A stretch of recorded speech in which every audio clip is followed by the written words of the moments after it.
తెలంగాణ ఆవిర్భావం నుంచి కూడా సామంతుల రాజ్యపాలన నడుస్తుంది. ఇవాళ స్వయం పాలన అనేది ఇవాళ బీసీ రాజ్యాధికారంతో సంపూర్ణమవుతుంది. ఇవాళ ఇక్కడి అగ్ర ఆధిపత్య కులాలు, ఆంధ్ర అగ్ర ఆధిపత్య కులాలు కుమ్మక్కై కాంట్రాక్టులు పంచుకుంటున్నాయి, ఇక్కడ భూములు దోచుకుంటున్నాయి, అన్ని రకాలుగా కూడా కుట్రలు చేసి ఎక్కడికక్కడ వీళ్ళు వాళ్ళు కలిసి పంచుకొని తినడంలో చాలా ఆరితేరి ఉన్నారు.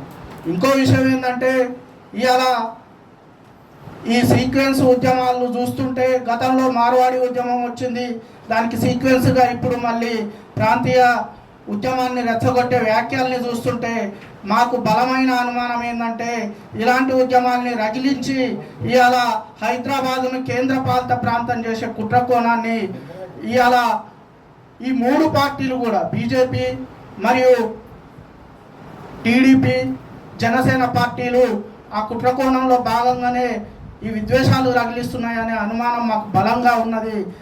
ఇవాళ ఇక్కడ ఉన్నటువంటి రెడ్ల పాలన ఇవాళ ఆంధ్ర కూటమి ప్రభుత్వానికి కొమ్ము కాయడం శోచనీయం.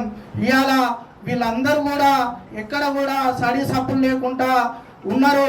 ఇక్కడ బీసీల మీద మాత్రమే ఇవాళ పిచ్చి పిచ్చి కామెంట్లు పెడితే ఇవాళ బీసీల మీదకి, ఇండ్ల మీదకి, మంత్రుల ఇళ్ళ మీదకి దాడులకు పంపించడం ఇది చాలా ఆత్మగౌరవంతో కూడింది. ఇది తెలంగాణ ఆత్మగౌరవం కంటే ముందు మా జాతుల బీసీల ఆత్మగౌరవం. బీసీల జోలికి వస్తే ఇక్కడనైనా అక్కడనైనా పాతి పెడతాం రాజకీయంగా. ఇక్కడ బీసీలు కానీ ఆంధ్రాలో ఉన్న బీసీలు కూడా అందరు కూడా ఏకమై నీ రాజకీయ పార్టీని బొందబెడతామని పవన్ కళ్యాణ్ని హెచ్చరిస్తున్నాం. ఇవాళ బీసీల ఆత్మగౌరవానికి భంగం కలిగితే మాకు సిద్ధాంతపరంగా వేరు వేరు భావజాలంలో ఉండొచ్చు, కానీ మేమంతా బీసీలమని బల్లగుద్ది చెప్తున్నాం.